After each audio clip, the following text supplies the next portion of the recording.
ಹಂಗೆ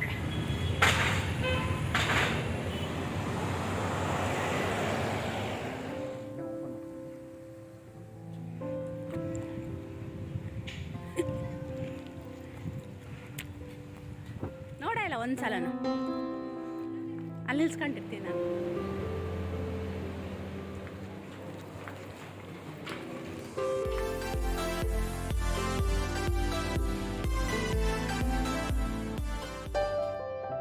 hello friends, welcome back to the channel Kripa Malnad. ನಾನು Kripa. ನಿನ್ನೆದೇ continuation vlog ಇದು.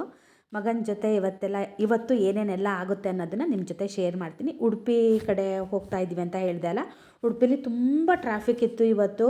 ನಮ್ಮನೆಯವ್ರು ಅದೇ ಹೇಳ್ತಾಯಿದ್ರು, ಏನು ಇವತ್ತು ಇಷ್ಟು ಟ್ರಾಫಿಕ್ ಇದೆ, ನಿನ್ನೆ ಇನ್ನು ಹೆಂಗಿತ್ತೋ ಏನೋ ಅಂತ ಇದ್ದರು. ಹಾಗೆ ನಾವೀಗ ಡಿಮಾರ್ಟ್ ಕಡೆ ಬಂದ್ವಿ. ಬೆಳಗ್ಗೆ ನಾವು ಬೇಗ ಬಂದಿರೋದಕ್ಕೆ ಡಿಮಾರ್ಟಲ್ಲಿ ತುಂಬ ಜನ ಏನು ಇರಲಿಲ್ಲ. ಆಮೇಲೆ ಜನ ಬರೋದಕ್ಕೆ ಶುರುವಾದರು. ಇವಾಗ ತುಂಬ ಕಮ್ಮಿ ಜನ ಇದ್ದರು. ಒಳಗೆ ಹೋದಾಗೂ ಅಂಥ ಏನು ಜನ ಇರಲಿಲ್ಲ. ಅಲ್ಲೇ ವೀಡಿಯೋ ಎಲ್ಲ ಮಾಡೋ ಆಗಿಲ್ಲ.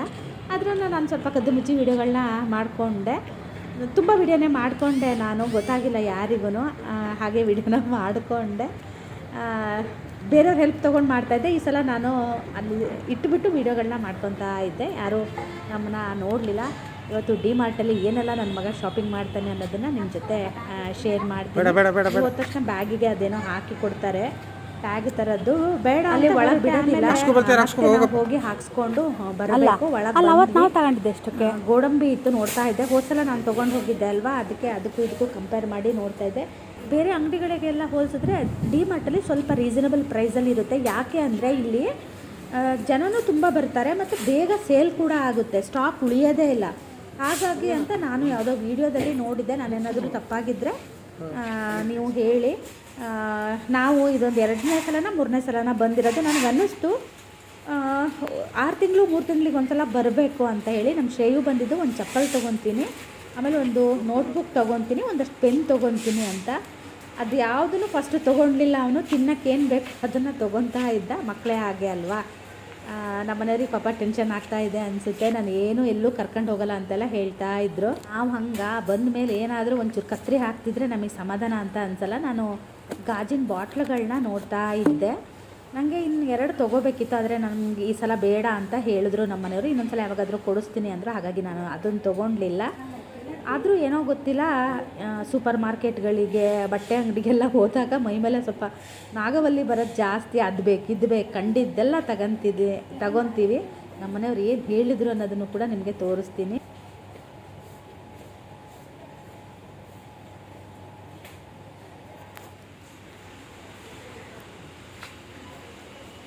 ನಂಗೆ ಇನ್ನೂ ಒಂದು ಬೇಕು. ಊರಲ್ಲಿ ಮೊನ್ನೆ ಅಮ್ಮ ಒಂದು ಮಗ್ಗು ಹೊಡೆದಿದ್ದಾರೆ. ಇಲ್ಲ ರೀ, ನಂಗೊಂದು ಬೇಕು. ಊರಲ್ಲಿ ಅಮ್ಮ ಒಂದು ಮಗ್ಗು ಹೊಡೆದು ಬಿಟ್ಟಿದ್ದಾರೆ. ಅದಕ್ಕೆ ನೋಡಿ, ನಮ್ಮ ಮನೆಯವರು ದೇವರನ್ನೇ ಕೊಡ್ಸಲ್ಲ ಅಂತಿದ್ದಾರೆ. ನಾನು ದುಡ್ಡಲ್ಲಿ ತಗೊಂತೀನಿ. ಹಾಂ ಏನ್ರಿ? ಓಹೋ, ಬಿಲ್ಲೇ ಬೇರೆ ಹಾಕ್ಸ್ಬೇಕಂತ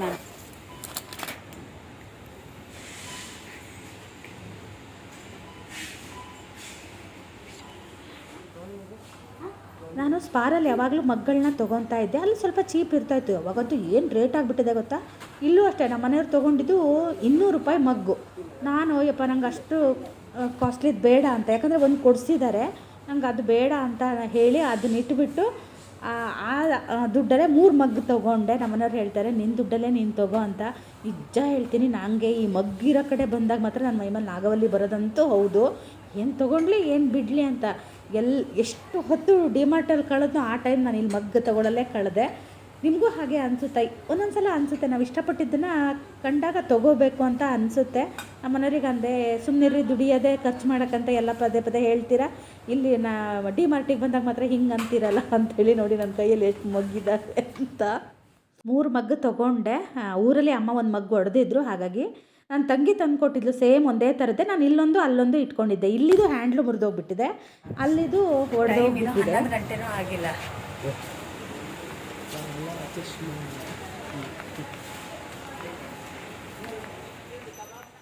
ನೋಡಿ, ನಾವು ಬಂದಿದ್ದೇನು, ನಾವು ತೊಗೊಂಡಿದ್ದೇನು ಅಂತ ಇಷ್ಟ ಆಯಿತು. ನೋಡಿದ್ಮೇಲೆ ಮತ್ತು ಚಿನ್ನಿಗೆ ಏನೋ ತೊಗೊಂಡಿದ್ರೆ ಸರಿಯಾಗಲ್ಲವಲ್ಲ. ಚಿನ್ನಿಗೆ ಒಂದು 2 ಜೊತೆ ಚಪ್ಪಲ್ ತೊಗೊಂಡ್ವಿ, ಒಂದಷ್ಟು ಮ್ಯಾಟ್ಗಳು ತೊಗೊಂಡ್ವಿ. ಶ್ರೇಯಿಗೆ ಸ್ವಲ್ಪ ಸ್ನ್ಯಾಕ್ಸ್ಗಳೆಲ್ಲ ತೊಗೊಂಡ ಅವನೇನೆ. ನಾನು ಮಾತ್ರ ನನಗೆ ಅಂತ 3 ಮಗ್ಗು ಮತ್ತು ಇನ್ನೊಂದು 2 ತಟ್ಟೆ ತೊಗೊಂಡೆ. ನನಗೆ ವೀಡಿಯೋ ಎಲ್ಲ ಮಾಡೋದಕ್ಕೆ ಬೇಕು ಅಂತೇಳಿ ಅದರ ತಟ್ಟೆ ತೊಗೊಂಡಿದ್ದು ಎಷ್ಟು ಒಳ್ಳೇದಾಯಿತು ಅಂತ ಆಮೇಲೆ ಗೊತ್ತಾಗುತ್ತೆ. ಹಾಗೆ ನೀರು ಇರಲಿಲ್ಲ, ಬಿಸ್ಲರಿಯದು 5 ಲೀಟ್ರ್ ತೊಗೊಂಡ್ವಿ. ಅಲ್ಲಿ ಸಾಫ್ಟಿ ಐಸ್ ಕ್ರೀಮ್ ತಿನ್ನೋಣ ಅಂತ ಹೋದ್ವಿ, ಆದರೆ ಅಲ್ಲಿನೂ ಓಪನ್ ಆಗಿರಲಿಲ್ಲ. ಹಾಗಾಗಿ ಅಲ್ಲಿಂದ ನಾವೀಗ ನಮ್ಮ ಕಾರ್ ಕಡೆ ಹೋಗ್ತಾ ಇದ್ದೀವಿ.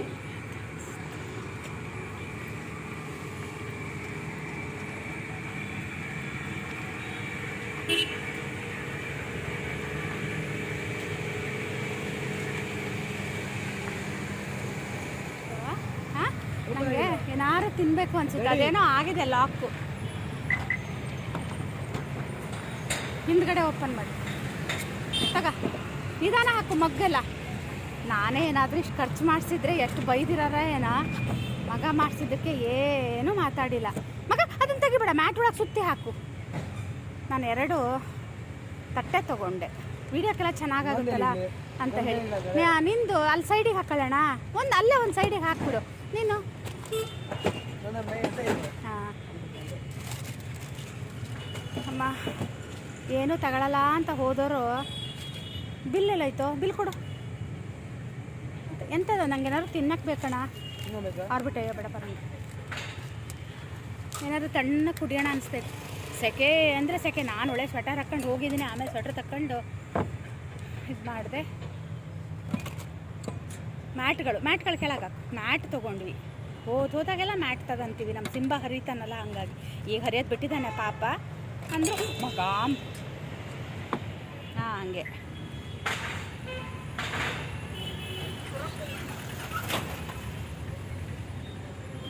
ತಟ್ಟೆನೂ ಅಷ್ಟೇ ರೀ. ಹಾಂ ಚಿಕ್ಕಿನ ಬೇಡ, ನೀ ತಗ.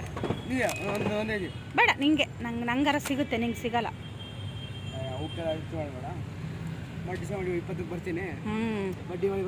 ಹಾಂ ಡೇ ಮಾಟಿ ಬಂದರೆ ಡ್ಯಾಡಿ ನನ್ನ ಇಬ್ಬರನ್ನ ಸೇರಿ ಓಡಿಸ್ತಾರೆ ಮಗನೇ. ಮತ್ತೆ ಡಿ ಮಾಟಿ ಬರ್ಬೇಕಂತೆ. ಮಾಟ್ ನೀವು ತಗೊಂಡಿದ್ದಲ್ಲ ಅದಕ್ಕೆ ಹೊರ್ತು ಮೇಲಿಟ್ಕ. ಇದೆಲ್ಲ ಶ್ರೇಯುದು. ನಾವು ಒಂದಿಷ್ಟು ತಂದಿದ್ದೀವಿ, ಮನೇಲೂ ಒಂದಿಷ್ಟು ಮಾಡ್ಕೊ ಬಂದಿದ್ದೀನಿ ಅವಲಕ್ಕಿನ. ಹಾಂ ಹೇಳಿಲ್ಲ ನಾನು ಮತ್ತೆ. ತುಂಬ ಬೇಗ ಹೊರಟ್ವಿ ಅಲ್ಲಿಂದ. ನಮ್ಮನೇಲಿ ಹೋಗೋಣ ಅನ್ನೋಕ್ಕೆ ಶುರು ಮಾಡಿದ್ರು. ಯಾಕಂದರೆ ನಾವು ನೋಡಿದಾಗೆಲ್ಲ ಇನ್ನೊಂದು ತೊಗೊತೀವಿ ಅಂತ ಅವ್ರು ಹೇಳೋದು ಸರಿ ಇರುತ್ತೆ. ಒಂದೊಂದ್ಸಲ ನಾವು ಹೋಗಿದ್ದೆ ಏನಕ್ಕೋ ತೊಗೊಂಡಿದ್ದೆ ಏನೋ ಆಗಿಬಿಡುತ್ತೆ. ನಾನು ತಬ್ನೇಲಲ್ಲಿ ಹಾಕೋಣ ಅಂತ ಅಂದ್ಕೊಂಡಿದ್ದೆ. ನಮ್ಮನೆ ನೀನೇ ಬೇರೆ ಬಿಲ್ ಹಾಕ್ಸು, ನಾನೇ ಬೇರೆ ಬಿಲ್ ಹಾಕ್ಸ್ತೀನಿ ಅಂದ್ರಲ್ವಾ. ಡಿಮಾರ್ಟಲ್ಲಿ ಡಿವೋರ್ಸ್ ಅಂತ ಹಾಕೋಣ ಅಂದ್ಕೊಂಡೆ, ಮತ್ತು ಬೇಡ ಅಂತ ಸುಮ್ಮನಾದೆ. ಆ ಥರ ಹಾಕಿದಾಗ ವ್ಯೂಸ್ ಜಾಸ್ತಿ ಆಗ್ತಾಯಿತ್ತು. ಎಷ್ಟೊಂದು ಜನರಿಗೆ ಹೊಟ್ಟೆ ಉರಿ ಇರುತ್ತಲ್ವಾ, ಬೇರೆಯವ್ರಿಗಿಂತ ನಮ್ಮವ್ರಿಗೆ ಜಾಸ್ತಿ ಖುಷಿ ಆಗ್ತಿತ್ತೇನೋ ನಾನು ಆ ಥರ ಹಾಕಿದರೆ. ಇವರಿಬ್ರು ದೂರ ಆಗಿಬಿಟ್ರಾ ಅಂತ ನೋಡ್ತಾ ಇದ್ರು ಏನೋ ಗೊತ್ತಿಲ್ಲ. ದಯವಿಟ್ಟು ನಾನು ಆ ಥರದ್ದೆಲ್ಲ ಹಾಕಲ್ಲ, ಸುಮ್ಮನೆ ನನಗೆ ತಮಾಷೆಗಾಗಿ ಹಾಕೋಣ ಅಂತ ಅಂದ್ಕೊಂಡೆ. ನನಗೆ ಏನಾದರೂ ಐಸ್ ಕ್ರೀಮ್ ಅಥವಾ ಏನಾದರೂ ಕುಡಿಬೇಕು ಅಂತ ಅವಾಗ ಅನಿಸಿತ್ತು. ಆಮೇಲೆ ನಂಗೆ ಯಾಕೋ ಗೊತ್ತಿಲ್ಲ ಬೇಡ ಅಂತ ಅನ್ನಿಸ್ತು. ನಮ್ಮನೆಯವರು ಮಜ್ಜಿಗೆ ತಂದು ಕೊಟ್ಟರು. ಆಮೇಲೆ ನಾನು ಬಿರಿಯಾನಿ ತಂದಿದ್ದೆಲ್ಲ ಅದಕ್ಕೆ ಮೊಸರು ತೊಗೊಬರ್ತೀನಿ ಅಂತ ಹೋಗಿದ್ರು. ಶ್ರೇಯು ಮಜ್ಜಿಗೆ ಬೇಕು ಅಂತ ಹೇಳ್ದೆ, ಹಾಗಾಗಿ ಶ್ರೇಯುಗೆ ಮಜ್ಜಿಗೆ ತಂದರು, ನನಗೂ ತಂದರು. ನಾನು ಈಗ ಕುಡಿಯಲ್ಲ, ಊಟ ಆದಮೇಲೆ ಕುಡಿತೀನಿ ಅಂತ ಹೇಳಿದೆ. ಮಕ್ಕಳು ನಮ್ಮ ನೋಡೋಕ್ಕೆ ಬರ್ತಾರೋ, ಮೊಬೈಲ್ ನೋಡೋಕ್ಕೆ ನಮ್ಮನ್ನು ಕರೀತಾರೋ ಗೊತ್ತಿಲ್ಲ. ಮೊಬೈಲ್ ಹಾಕ್ಕೊಂಡು ನೋಡ್ತಾ ಇದ್ದ. ನೋಡಿ ಅಷ್ಟು ಅಲ್ಲಿ ತೊಗೊಂಡ್ರು ಇಲ್ಲಿ ಬೇಡ, ಮೆಡಿಕಲ್ ಮಜ್ಜಿಗೆ ಮೆಣಸಬೇಕಿತ್ತು. ಮೆಡಿಕಲ್ ಕಾರಲ್ಲಿದ್ವಿ, ನಾನು ಹೋಗಿ ತರ್ತೀನಿ ಅಂದೆ. ನಮ್ಮನೆಯವರು ಇಲ್ಲ ನಾವು ಬರ್ತೀವಿ ಅಂತ ಹೇಳಿದ್ವಿ. ಶ್ರೇಯಿಗೆ ಫೆವಿಕ್ವಿಕ್ ಬೇಕಿತ್ತಂತೆ. ನೀನು ಅದನ್ನು ಮಾತ್ರ ತೊಗೋಬೇಕು ಅಂತ ಹೇಳಿ ಕರ್ಕೊಂಡು ಬಂದ್ರೂ ಇಲ್ಲೂ ಒಂದು ಸ್ನ್ಯಾಕ್ಸು ತೊಗೊಳೋದು ಮುಗ್ದಿಲ್ಲ. ಎಲ್ಲಾದರೂ ಸ್ನ್ಯಾಕ್ಸ್ನ ಅವರು ಸೀಸ್ ಮಾಡಿದ್ರೆ ಅದು ನಾವು ಏನು ಮಾಡಬೇಕು ಅನ್ನೋದು ಗೊತ್ತಿಲ್ಲ. ಯಾಕಂದರೆ ಒಂದು ಸಲ ಹಾಗೆ ಆಗಿತ್ತು ಕೂಡ. ಆಮೇಲೆ ನಾವು ಅಲ್ಲೇ ಬಿಟ್ಟು ಬಂದಿದ್ವಿ ಅದನ್ನು, ಯಾರಿಗಾದ್ರೂ ಕೊಡಿ ಅಂತ ಹೇಳಿ. ಅದಕ್ಕೆ ಶ್ರೇಯ್ ಹೇಳ್ತಾ ಇದ್ದೆ ಬೇಡ ಮಗ ಸ್ವಲ್ಪ ಹೇಳ್ತಾ ಇದ್ದೆ. ಒಂದೊಂದು ಸಲ ಸೀಸ್ ಮಾಡ್ತಾರೆ, ಒಂದೊಂದು ಸಲ ಮಾಡೋದಿಲ್ಲ. ನಾವು ಈ ಸಲ ಅವನನ್ನು ಬೇಗ ಬಿಟ್ಟಿದ್ದಕ್ಕೆ ಅವನದು ಸ್ನ್ಯಾಕ್ಸ್ ಎಲ್ಲ ಹೋಯಿತು. ಮಕ್ಕಳು ಒಂಥರ ಮಜಾ ಅಲ್ಲ, ಎಲ್ಲಿ ಹೋದರೂ ಆಟ ಆಡ್ತಾನೇ ಇರ್ತಾರೆ. ಆಮೇಲೆ ಡಿಮಾರ್ಟಲ್ಲಿ ಈಗ ಕಡಲೆಕಾಳು, ಶೇಂಗಾ ಅದೆಲ್ಲ ಇರುತ್ತೆ ಗೊತ್ತಾ. ನಾವೆಲ್ಲ ಅವಾಗ ಒಂದು ಸ್ವಲ್ಪ ಹಿಂಗೆ ಬಾಯಿಗೆ ಹಾಕ್ಕಂತೀವಿ. ನಾನು 2-3 ಸಲ ಮಾಡಿದ್ದೀನಿ ಆ ಥರ. ಸ್ಪಾರಲ್ಲಿ ಅಲ್ಲಿ ಬರೆದಿದ್ದಾರೆ ತಿನ್ನಬೇಡಿ ಅಂತ ಹೇಳಿ. ಏನಪ್ಪ ನಂಗೆ ಒಂದು ಸಲ ಬಂದಾಗೆಲ್ಲ ಈ ಸ್ಟೀಲ್ ಐಟಮ್ ಹತ್ರ ಬರದೇ ಹೋದರೆ ನಂಗೆ ಒಂಥರ ಸಮಾಧಾನನೇ ಆಗಲ್ಲ. ನೋಡ್ತಾ ಇದ್ದೆ ಬಾಕ್ಸ್ನ. ನಂಗೆ ಲೋಟ ತೊಗೋಬೇಕು ಅಂತ ಅನಿಸಿತ್ತು, ಅಲ್ಲಿ ಸ್ಪೂನ್ ತೊಗೊಂಡಿದ್ದೆ ಅಲ್ಲ ಬೇಡ ಅಂತ ಹಾಗೆ ಹೊರಟೆ. ಮತ್ತು ಇದಕ್ಕೂ ಒಂದು ಕಮೆಂಟ್ ಹಾಕ್ತಾರೆ, ದುಡ್ದಿದ್ದೆ ಖರ್ಚು ಮಾಡೋಕ್ಕೆ ಮತ್ತು ತೊಗೊಳಕ್ಕಾಗಿಲ್ವಾ ಅಂತ. ನಾನು ಬಂದಿದ್ದು ಮಜ್ಜಿಗೆ ಮೆಣಸು ಖಾಲಿಯಾಗಿತ್ತು. ಆಮೇಲೆ ಇದು ಬ್ಲ್ಯಾಕ್ ಸಾಲ್ಟ್ ಇರುತ್ತೆ ಗೊತ್ತಾ, ಅದು ಬೇಕಾಗಿತ್ತು, ಅದನ್ನು ತೊಗೊಂಡ್ವಿ. ಹಾಗೆ ಏನೇನು ತೊಗೊಂಡ್ವಿ ಅನ್ನೋದನ್ನು ಕೂಡ ನಿಮಗೆ ತೋರಿಸ್ತೀನಿ. ನಾವು ಬಂದಿದ್ದೇನಕ್ಕೆ ಬಂದಿದ್ದು ಅದಕ್ಕೆ ಮಾತ್ರ ತೊಗೊಂಡಿದ್ದೀನಿ. ಇದೆಲ್ಲ ನಮ್ಮ ಮನೆಯವ್ರು ತಗೊಂಡಿದ್ದು, ಇದರಲ್ಲಿ ನಮ್ದು ಏನೂ ಇಲ್ಲ. ನನಗೆ ಅಂತ ಹೋಗಿದ್ದು, ಆದರೆ ತೊಗೊಂಡಿದ್ದೆಲ್ಲ ಅಪ್ಪ ಮಗ ಅಷ್ಟೇ. ಹೋದಲ್ಲೆಲ್ಲ ಸ್ನ್ಯಾಕ್ಸ್ ತೊಗೊತಾ ಇದ್ದ ನನ್ನ ಮಗ. ಹಾಗೆ ನಮ್ಮ ಮನೆಯವರು ಅಲ್ಲಿ ಹೋಟೆಲಲ್ಲಿ ಶ್ರೇಯಿಗೆ ಏನಾದರೂ ಕಟ್ಸ್ಕೊಂಬರ್ತೀನಿ ಅಂತ ಹೇಳಿದರು. ನಾವು ಯಾವಾಗಲೂ ಊಟಕ್ಕೆ ಹೋಗ್ತೀವಲ್ಲ, ಅಲ್ಲಿ ಅಪ್ಪ ಮಗ ಅಲ್ಲಿ ಹೋದರು. ನಾನು ಇಲ್ಲಿ ನರ್ಸರಿಗೆ ಬಂದೆ ನೋಡೋಣ ಅಂತ ಹೇಳಿ. ನಮ್ಮ ಮನೆಯವರು ನೀನು ಹಾಗೆ ಬರೀ ಕೈಯಲ್ಲಿ ಬರಲ್ಲ ಅಂತ ಹೇಳಿದ್ರು. ನನಗೆ ಅದು ಹೆಂಗೆ ಹೇಳಿದ್ರೋ ಗೊತ್ತಿಲ್ಲ, ನನಗೆ ಅದೊಂದು ಗಿಡ ಇಷ್ಟ ಆಯಿತು. 100 ರೂಪೀಸ್ ಅನಿಸುತ್ತೆ ಗಿಡ ತೊಗೊಂಡು ಅಲ್ಲಿಂದ ಹೊರಟೆ. ಅದರಲ್ಲೂ ಅಂದರೆ ನಿಮಗೆ ಕವರಲ್ಲಿ ಹಾಕಿದ್ರೆ ರೇಟ್ ಬೇರೆ, ಪಾಟಲ್ಲಿ ಹಾಕಿದ್ರೆ ರೇಟ್ ಬೇರೆ, ಆ ಥರ ಇರುತ್ತೆ. ಈ ಕಲರ್ ನನ್ನ ಹತ್ರ ಇರಲಿಲ್ಲ, ಅಮ್ಮನ ಹತ್ರ ಇದೆ, ಆದರೆ ಈ ಕಲರ್ ಇರಲಿಲ್ಲ. ಅದನ್ನು ತೊಗೊಂಡು ಹೊರಟೆ. ನಮ್ಮ ಮನೆಯವ್ರು ನನ್ನ ನೋಡಿದ ತಕ್ಷಣ ಜೋರಾಗಿ ನಗಕ್ಕೆ ಶುರು ಮಾಡಿದ್ರು. ಇನ್ನೊಂದಿದೆ ಏನಂದರೆ, ನಾನು ಅಲ್ಲಿ ಇದರಲ್ಲಿ ನರ್ಸರಿಲಿ ಇರ್ತಾ ಶ್ರೇಯು ಫೋನ್ ಮಾಡಿದ್ದ. ಡ್ಯಾಡಿ ಹೇಳಿದ್ರು, ಮಮ್ಮಿ ಮೋರೊಂದಿದೆಯಂತೆ, ಅದೊಂದನ್ನು ಮುಗಿಸ್ಬೇಕಂತೆ ಅಂತ. ನಮ್ಮನೆಯವ್ರು ಅದೇ ಅಂತ ಇದ್ರು, ಅಕ್ಕ ಸುಮ್ಮನೆ ಯಾಕೆ ಕುತ್ಕೊಂಡಿದೀಯಾ, ಮೋರೊಂದಿದೆ, ಅದು ಒಂದು ಮುಗಿಸ್ಬಿಡು ಅದ್ರಾಗೆ, ನಿಮಗೆಲ್ಲ ಮುಗಿಯುತ್ತೆ ಅಂತ ತಮಾಷೆ ಮಾಡ್ತಾಯಿದ್ರು ನನಗೆ.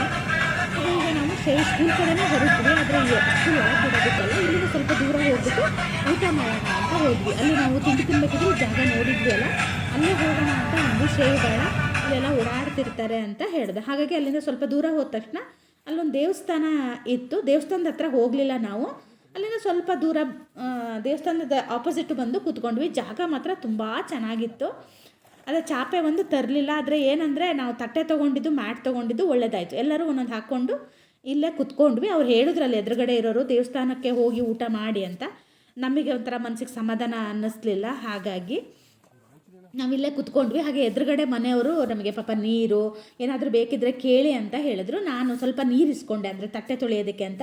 ಆಮೇಲೆ ಅವ್ರು ಇಲ್ಲಿ ತುಂಬ ಸೆಕೆ ಅಲ್ವಾ, ಫ್ರಿಜ್ಜಲ್ಲಿ ನೀರಿಟ್ಟಿದ್ರಂತೆ, ಆ ನೀರನ್ನು ಶ್ರೇಯನ ಹತ್ರ ಕೊಟ್ಟು ಕಳಿಸಿದ್ರು. ಆಮೇಲೆ ನಾವು 5 ಲೀಟ್ರ್ ಬಾಟ್ಲಿಗೆ ಆ ನೀರನ್ನು ಮಿಕ್ಸ್ ಮಾಡಿಕೊಂಡು ತಣ್ಣಗೆ ನೀರನ್ನು ಕುಡಿದ್ವಿ. ನಿಜ ಹೇಳ್ತೀನಿ, ಈ ಥರ ಊಟಕ್ಕೆ ತೊಗೊಂಬಂದು ಹೊರಗಡೆ ಊಟ ಮಾಡಿದಾಗ ಏನೋ ಹೋಟೆಲಲ್ಲಿ ಊಟ ಮಾಡೋದಕ್ಕಿಂತನೂ ಈ ಥರ ನಾವೆಲ್ಲ ಒಂಥರ ಫ್ಯಾಮಿಲಿ ಟೈಮ್ ಅಂತ ಅನಿಸುತ್ತೆ.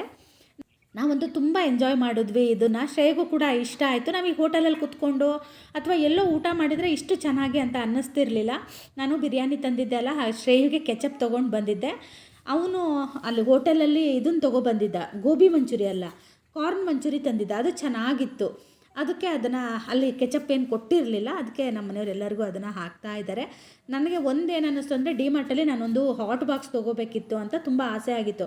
ನಮ್ಮ ಮನೆಯವರು ಅಲ್ಲಿ ಯಾವುದು ಬ್ರ್ಯಾಂಡ್ದು ಇರಲಿಲ್ಲ, ಹಾಗಾಗಿ ಅವರು ಬೇಡ ಅಂತ ಹೇಳಿದ್ರು. ಅದೊಂದು ತೊಗೊಂಡ್ರೆ ಚೆನ್ನಾಗಿರುತ್ತೆ. ನೋಡೋಣ, ನೆಕ್ಸ್ಟ್ ಟೈಮು ಯಾವಾಗಾರು ಹೋದಾಗ ಅದೊಂದು ತೊಗೊಬೇಕು. ಯಾಕಂದರೆ ಬಿರಿಯಾನಿ ಎಲ್ಲ ಮಾಡ್ಕೊಂಡು ಬಂದಾಗ ಅದು ಹಾಟ್ ಬಾಕ್ಸಲ್ಲಿ ಹಾಕ್ಕೊಂಡು ಬಂದರೆ ಬಿಸಿ ಬಿಸಿಯಾಗಿ ಇರುತ್ತೆ ಅಂತ. ನಾನು ಬೆಳಗ್ಗೆ ಚಟ್ನಿ ಮಾಡಿದ್ದು, ಎಷ್ಟೊತ್ತಿಗೆ 4:15ಗೆ ಚಟ್ನಿ ಮಾಡಿದ್ದು, 1 ಗಂಟೆ ಹತ್ತತ್ರ ಆಗಿತ್ತು. ಸ್ವಲ್ಪನೂ ಹಾಳಾಗಿರಲಿಲ್ಲ, ಅಷ್ಟು ಚೆನ್ನಾಗಿತ್ತು ಗೊತ್ತಾ.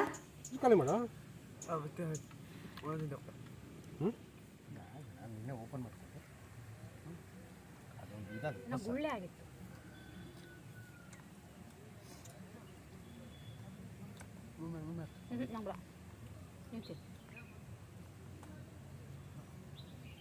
ಅವನಿಗೆ ಹಾಕ್ತದೆ ಬೇಡ, ಒಂದು ಪೀಸ್ ಹಾಕ್ಲ, ಅವನೇ ತಿಂದು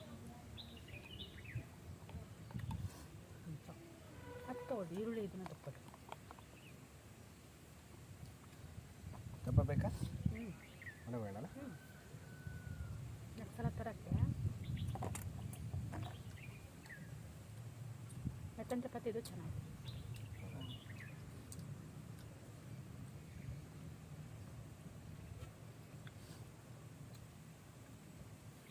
ಚಟ್ನಿ ಒಂಚೂರು ಹಾಯಿಸಿಲ್ಲ ರೀ, ಗಟ್ಟಿ ಮಾಡಿದ್ದೀರಾ? ಎಷ್ಟೊತ್ತಿಗೆ ಸರ್ ಗೊತ್ತಷ್ಟೇ, 4 ಗಂಟೆಗೆ. ಊಟನೂ ಆಯಿತು. ಒಂದು ಸ್ವಲ್ಪ ಹೊತ್ತು ರೆಸ್ಟ್ ಮಾಡಿ ಹೊರಟ್ವಿ. ಟೈಮ್ ಬಂದು 1:20 ಆಯಿತು. ಚೆನ್ನಾಗಿದೆ ಇಲ್ಲಿ ಜಾಗ. ನಾವು ದೇವಸ್ಥಾನದ ಹತ್ರ ಹೋಗಲಿಲ್ಲ, ವಾಪಸ್ ಊಟ ಎಲ್ಲ ಮುಗಿಸಿ ದೇವಸ್ಥಾನದ ಹತ್ರ ಹೋಗಿ ಬಂದ್ವಿ ಅಷ್ಟೇ. ನೋಡಿಲ್ಲ, ಬೊಬ್ಬು ಸ್ವಾಮಿ. ಹಾಂ, ನೋಡಲಿಲ್ಲ. ಹೌದಾ, ಬೊಬ್ಬು ಸ್ವಾಮಿ ಅಂತ ದೇವಸ್ಥಾನ. 5 ವರ್ಷಕ್ಕೊಂದ್ಸಲ ಕೋಲ ಎಲ್ಲ ಆಗುತ್ತಂತೆ. ಯಾರೋ ಒಬ್ರು ಅಜ್ಜ ಮಾತಾಡ್ಸಿದ್ರು. ಬೇಗ ಹೊರಟ್ವಿ. ಹಾಂ, ಹಾಲಾಡಿ ಹಾಲಾಡಿ ಹಾರಾಡಿ ಹಾರಾಡಿ ಹಾಲಾಡಿ ಹಾಲಾಡಿ ಬೇರೆ ಹಾರಾಡಿ ಬೇರೆ. ಶ್ರೇಯನ ಸ್ವಲ್ಪ ಇರಿ ಅಂತಿದ್ದಾನೆ. ನಮ್ಮನೆಯವ್ರು ಬೇಗ ಘಾಟಿ ಹತ್ಬಿಡೋಣ ಅಂತಿದ್ದಾರೆ. ಹಂಗಾಗಿ ಬಿಟ್ಟು ಒಂದು ದೇವಸ್ಥಾನ ಇದೆ, ಮಹಾಲಿಂಗೇಶ್ವರ ದೇವಸ್ಥಾನ ಅಂತ. ಆ ಕ್ಯಾಶು ಫ್ಯಾಕ್ಟ್ರಿ ಇದೆಯಲ್ಲ ಅಲ್ಲಿ ಕೆಳಗೆ. ಅಲ್ಲಿ ಹೋದ್ವಲ್ಲ ನಾವು, ಅಲ್ಲಿ ಹೋದ್ವಲ್ಲ, ಬೇಡ ಅಂದ್ರಲ್ಲ ಅಲ್ಲೇ. ಅಲ್ಲಿ ಹೋಗಿದ್ರಾ ನೀವು? ಅಲ್ಲಿ ಹೋಗ್ಬೇಕು ದಾರಿ ಸಿಂಬನ್ ಥರ ಐತೆ, ಸೈಡಿಗೆ ಸಿಂಬು ಥರ ಐತೆ. ಸೈಡಿಗೆ ಒಂದು ಬಾವಿ ಇದೆ, ದೊಡ್ಡ ಬಾವಿ. ಹಾಂ, ಊಟ ಹಾಕಿದೆ ಸಿಂಬನಿಗೆ ಊಟ ಹಾಕಕ್ಕೆ ಹೇಳಿದ್ವಲ್ಲ, ಮರ್ತು ಹೋಗಿದೆ. ಹೇಳಿದ್ದಾರೆ, ಆದರೆ ಪಾಪ ಅವನಿಗೆ ಹೋಟೆಲಲ್ಲಿ ಜನ ತುಂಬ ಇದ್ದಾಗ ಮರ್ತು ಹೋಗ್ಬಿಡುತ್ತೆ. ಹಾಗಾಗಿ ಈಗ ನೆನಪಾಯ್ತು. ಇನ್ನೂ 1:30 ಅಲ್ಲ. ಸಿಂಬ ನಾನು ಬೆಳಗ್ಗೆ ಊಟ ಹಾಕಿದೆ ಅಲ್ಲ, ಮುಟ್ಲೂ ಇಲ್ಲ. 6 ಗಂಟೆ ಅಂತೀನಿ, ಎಷ್ಟೊತ್ತಿಗೆ 4:45 ಹಾಗೇ ಇದ್ದ. ಆಮೇಲೆ ಎಷ್ಟೊತ್ತಿಗೆ ಊಟ ಮಾಡಿದ್ನ ಏನೋ ಗೊತ್ತಿಲ್ಲ. ಇಲ್ಲಿಂದ ರೈಟಿಗೆ ಹೋಗ್ಬೇಕು ರೀ ನಾವು. ಬೆಳಗ್ಗೆ ಒಂದು ಯಾರು ತಿಂತಾರೆ ಅಂತ. ಪಾಪ ಮುಸು ನೋಡಲಿಲ್ಲ. ಹಾಗೆ ಇನ್ನೇನೋ ಒಂದು 10-ಅರ್ಧ ಗಂಟೆಯಲ್ಲಿ ಎಷ್ಟೇ ಬಿಟ್ಟು ನಾವು ಊರ ಕಡೆ ಪಯಣ. ಅಲ್ಲ, ಬೆಳಗ್ಗೆ ಮುಂಚೆ ತಿನ್ನಲ್ಲ. ಹೋಗೋಣ.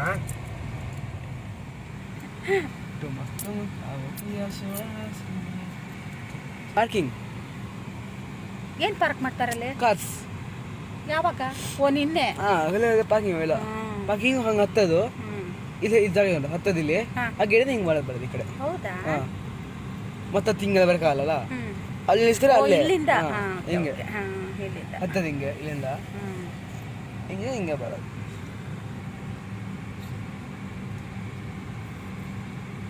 ಓ, ಅದಕ್ಕೆ ಅವ್ರು ಆಕ್ಸಿಡೆಂಟ್ ಮಾಡಿದ್ದು ಅಂದ್ಯಲ್ಲ. ಮತ್ತೆ ಬಂದವ್ರೆ, ಮತ್ತೆ ಇಲ್ಲಿ ಗುದ್ದವ್ರೆ. ಡೈಲಿ ಬಂದು ಈಗ ಯಾರು?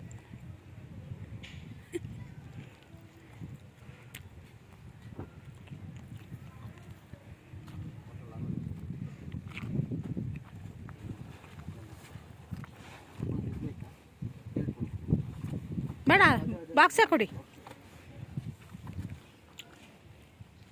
ನೆನಪಿದ್ರಲ್ಲ ಸ್ಕೂಲಲ್ಲಿ ಪಾರಿವಾಳ ಇದಾವಲ್ಲ ಮಗ. ಬಾಟ್ಲು, ಬ್ರಷಲ್ಲಿ ಇಟ್ರಿ.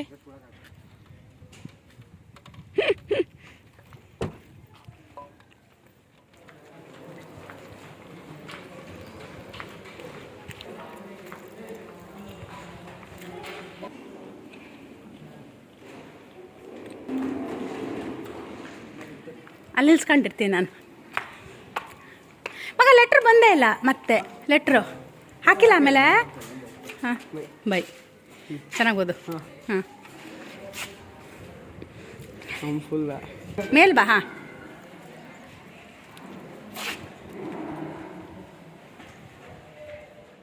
ಶ್ರೇಯು ಏನಂದರೆ ಏನು ಹಾಸ್ಟೆಲ್ ಸುದ್ದಿ ಹೇಳಲ್ಲ. ಮುಂಚೆ ಅವನು ಬೇರೆ ಫ್ಲೋರಲ್ಲಿದ್ದ, ಇದಕ್ಕಿಂತ ಮೇಲಿನ ಫ್ಲೋರಲ್ಲಿ ಇದ್ದ. ಈಗ ಏನೋ ರೂಮ್ ಚೇಂಜ್ ಮಾಡಿದಾರಂತೆ.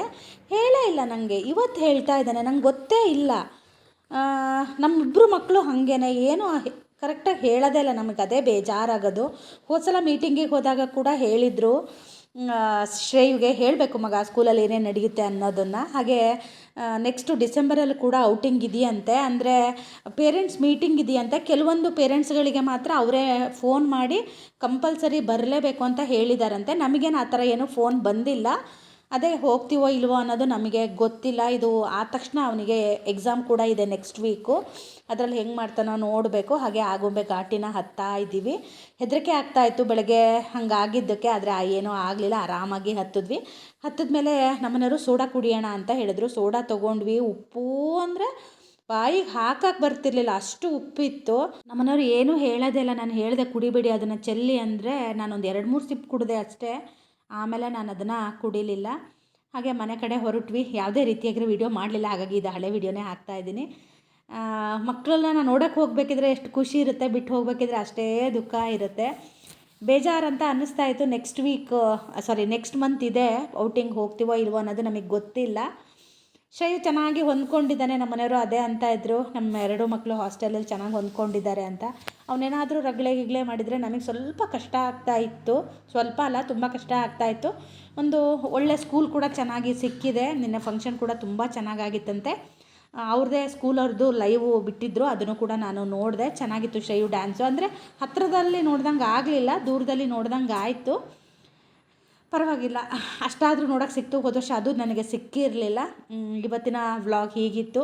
ಐ ಹೋಪ್ ನಿಮಗೆಲ್ಲ ಈ ವಿಡಿಯೋ ಇಷ್ಟ ಆಗಿರುತ್ತೆ. ಮಗನ ಜೊತೆ ಕಳೆದಿರೋ ಕೆಲವೇ ಗಂಟೆಗಳಾದ್ರೂ ಒಂದೊಳ್ಳೆ ಮೆಮೊರಿ ತೊಗೊಂಡು ಹೋಗ್ತಾ ಇದ್ದು ಖುಷಿ ಆಯಿತು. ಬಂದಿದ್ದು ಹೋಗಿದ್ದು ನಿಮಗೆಲ್ಲ ಹೇಗೆ ಅನ್ನಿಸ್ತು ಅಂತ ಕಮೆಂಟಲ್ಲಿ ಹೇಳಿ. ಹಾಗೆಯೇ ಇವತ್ತಿನ ವ್ಲಾಗ್ನ ಕೂಡ ಇಲ್ಲಿಗೆ ಮುಗಿಸ್ತಾ ಇದ್ದೀನಿ. ಹಾಗೆಯೇ ನಾಳೆ ಒಂದು ಇಂಟ್ರೆಸ್ಟಿಂಗ್ ಆಗಿರೋ ವಿಡಿಯೋ ಜೊತೆ ಬರ್ತೀನಿ.